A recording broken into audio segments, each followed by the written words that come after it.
All right. Little House in the Big Woods. Winter days and winter nights. The first snow came in the bitter cold. Every morning Pa took his gun and his traps and was gone all day in the big woods, setting the small traps for muskrats and mink along the creeks, the middle-sized traps for foxes and wolves in the woods. He set out the big bear traps, hoping to get a fat bear before they all went into their dens for the winter. One morning he came back, took the horses and sled, and hurried away again. He had shot a bear. Laura and Mary jumped up and down and clapped their hands. They were so glad. Mary shouted, "I want the drumstick! I want the drumstick!" Mary did not know how big a bear's drumstick is. When Pa came back, he had both a bear and a pig in the wagon. He had been going through the woods with a big bear trap in his hands, and the gun on his shoulder. When he walked around a big pine tree covered with snow, the bear was just behind the tree. The bear had killed the pig and was picking it up to eat it. Pa said the bear was standing up on its hind legs, holding the pig in its paws, just as though they were hands.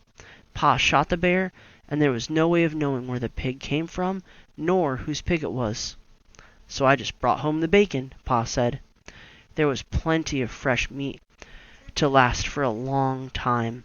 The days and the nights were so cold that the pork in the box and the bear meat hanging in the little shed outside the back door were solidly frozen and did not thaw.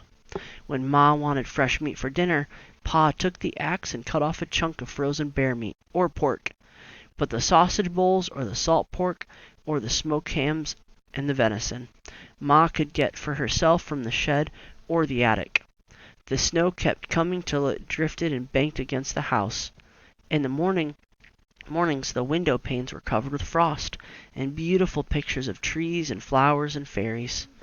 Ma said that Jack Frost came in the night and made the pictures while everyone was asleep. Laura thought that Jack Frost was a little man, all snowy white, wearing a glittering white pointed cap and soft white knee boots made of deerskin. His coat was white, and his mittens were white, and he did not carry a gun on his back, but in his hands he had his shining, sharp tools with which he carved the pictures. Laura and Mary were allowed to take Ma's thimble and make pretty patterns of circles in the frost on the glass, but they never spoiled the pictures that Jack Frost had made in the night. When they put their mouths close to the pane and blew their breath on it, the white frost melted and ran in drops down the glass. Then they could see the drifts of snow outdoors and the great trees standing bare and black, making thin blue shadows on the white snow. Laura and Mary helped Ma with the work. Every morning there was dishes to wipe. Mary wiped more of them than Laura because she was bigger, but Laura always wiped carefully her own little cup and plate. By the time the dishes were all wiped and set away, the trundle bed was aired. Then, standing on each side, Laura and Mary straightened the covers, tucked them in well at the foot and at the sides, plumped up the pillows, and put them in place. Then Ma pushed the trundle bed into its place under the big bed. After this was done, Ma began the work that belonged to that day. Each day had its own proper work, Ma used to say. Wash on Monday, iron on Tuesday, mend on Wednesday, churn on Thursday, clean on Friday, bake on Saturday, rest on Sunday. Laura liked the churning and the baking days best of all in the week. In winter the cream was not yellow as it was in the summer, and butter churned from it was white and not so pretty. Ma liked everything on her table to be pretty, so in the winter time she colored the butter. After she put the cream in the tall crockery churn and set it near the stove to warm, she washed and scraped a long orange-colored carrot. Then she grated it on the bottom of the old leaky tin pan that Pa had punched full of nails holes for her. Ma rubbed the carrot across the roughness until she had rubbed it all through the holes, and when she lifted up the pan there was a soft, juicy mound of grated carrot. She put this in the little pan of milk on the stove, and when the milk was hot, she poured milk and carrot into a cloth bag. Then she squeezed the bright yellow milk into the churn, where it colored all the cream. Now the butter would be yellow. Laura and Mary were allowed to eat the carrot after the milk had been squeezed out. Mary thought she ought to have the larger share because she was older. and Laura said she should have it because she was littler, but Ma said they must divide it evenly. It was very good.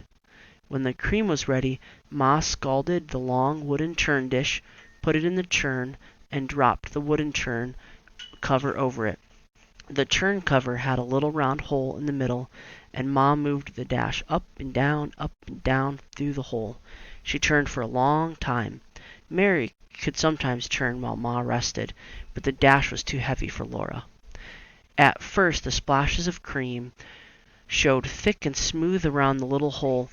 After a long time they began to look grainy. Then Ma began to churn more slowly, and on the dash there began to appear tiny grains of yellow butter. When Ma took the churn cover off, there was butter in a golden lamp drowning the buttermilk. Then Ma took out the lump with a wooden paddle into a wooden bowl, and she washed it many times in cold water, turning it over and over and working it with the paddle until the water ran clear. After that she salted it. Now came the best part of churning. Ma molded the butter.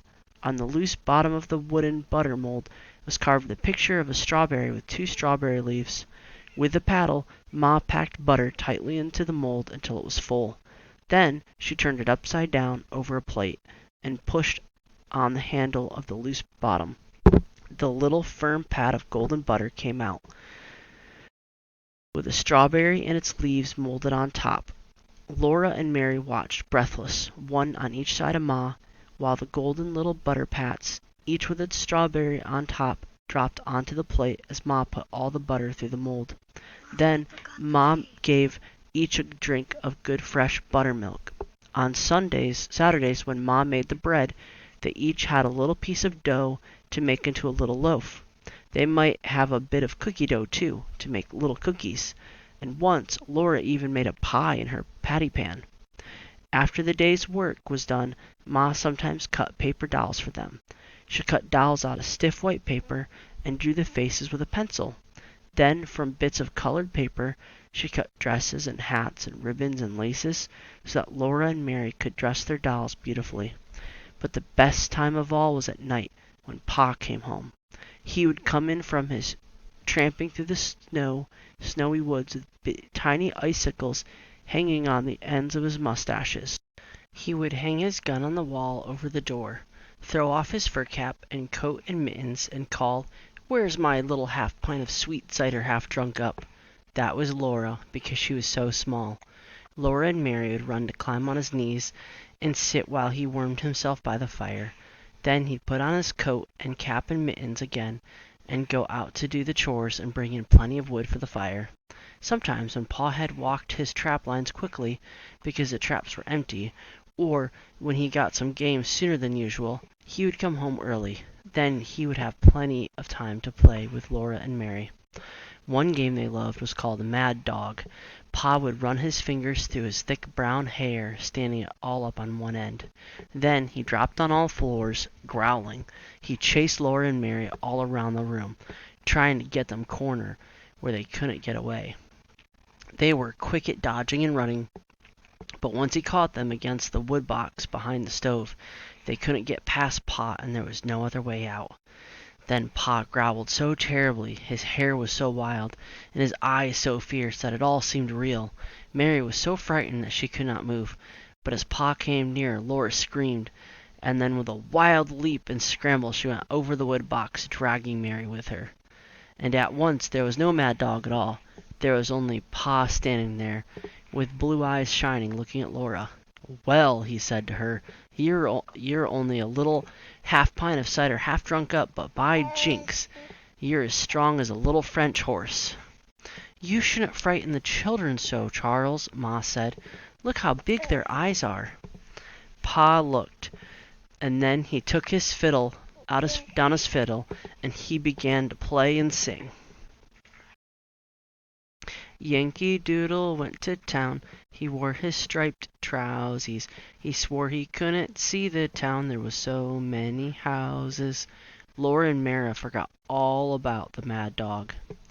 And there was some And there was some great big guns, big as a log of maple, and every time they turned 'em round it took the 2 yoke of a cattle, and every time they fired 'em off it took a horn of powder.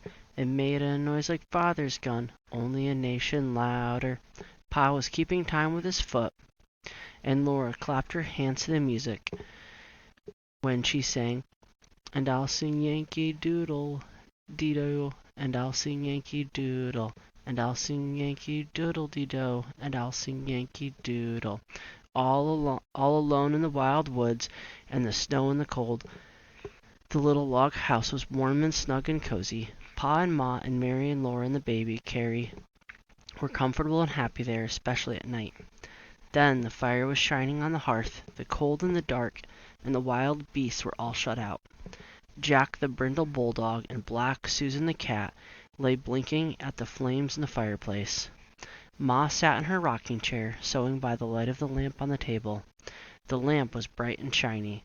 There was salt in the bottom of its glass bowl with the kerosene, to keep the kerosene from exploding, and there was bits of red flannel among the salt to make it pretty.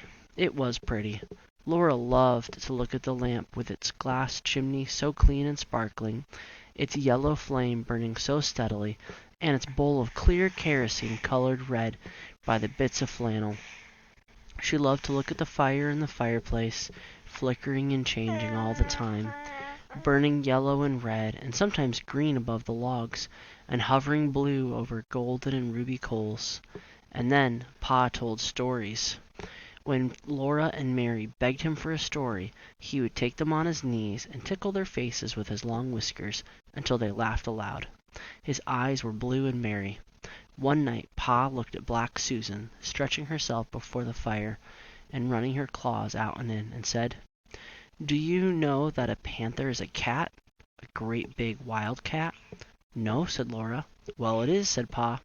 "Just imagine Black Susan, bigger than Jack and fiercer than Jack when he growls. Then she'd be just like a panther." He settled Laura and Mary more comfortably on his knees and said, "I'll tell you about Grandpa and the panther." "Your grandpa?" Laura asked. "No, Laura, your grandpa, my father." "Oh," Laura said, and she wriggled closer against Pa's arm. She knew her grandpa. He lived far away in the big woods, in a big log house. Pa began, "Your grandpa went to town one day and was late starting home. It was dark when he came, riding his horse through the big woods, so dark that he could hardly see the road, and when he heard a panther scream, he was frightened, for he had no gun." "How does a panther scream?" Laura asked. "Like a woman," said Pa. "Like this." Then he screamed so that Laura and Mary shivered with terror. Ma jumped in her chair and said, "Mercy, Charles!" But Laura and Mary loved to be scared like that. The horses with Grandpa on 'em ran fast, for it was frightened too, but it could not get away from the panther. The panther followed through the dark woods. It was a hungry panther, and it came as fast as the horse could run. It screamed now on this side of the road, now on the other side, and it was always close behind. Grandpa leaned forward in the saddle and back with its claws, but Grandpa grabbed his gun as the horse could possibly run, and still the panther screamed close behind. Then Grandpa caught a glimpse of it, as it leaped from treetop to treetop almost overhead. It was a huge black panther, leaping through the air like Black Susan leaping on a mouse. It was many, many times bigger than Black Susan. It was so big that if it leaped on Grandpa it could kill him with its enormous slashing claws and long sharp teeth. Grandpa on his horse was running away from it, just as a mouse runs from a cat. The panther did not scream any more. Grandpa did not see it any more, but he knew that it was coming, leaping after him in the dark woods behind him. The horse ran with all its might. At last the horse ran up to Grandpa's house. Grandpa saw the panther springing. Grandpa jumped off the horse against the door. He burst through the door and slammed it behind him. The panther landed on the horse's back, just where Grandpa had been. The horse screamed terribly and ran. He was running away into the big woods, with the panther riding on his back and ripping his back with its claws. But Grandpa grabbed his gun from the wall and got to the window just in time to shoot the panther dead. Grandpa said he would never again go into the big woods without his gun. When Pa told the story, Laura and Mary shivered and snuggled closer to him. They were safe and snug on his knees, with his strong arms around them. They liked to be there, before the warm fire, with black Susan purring on the hearth, and good dog Jack stretched out beside her. When they heard a wolf howl, Jack's head lifted and the hairs rose stiff along his back. But Laura and Mary listened to that lonely sound in the dark cold of the big woods, and they were not afraid. They were cozy and comfortable in their little house made of logs, with the snow drifted around it and the wind crying because it could not get in by the fire.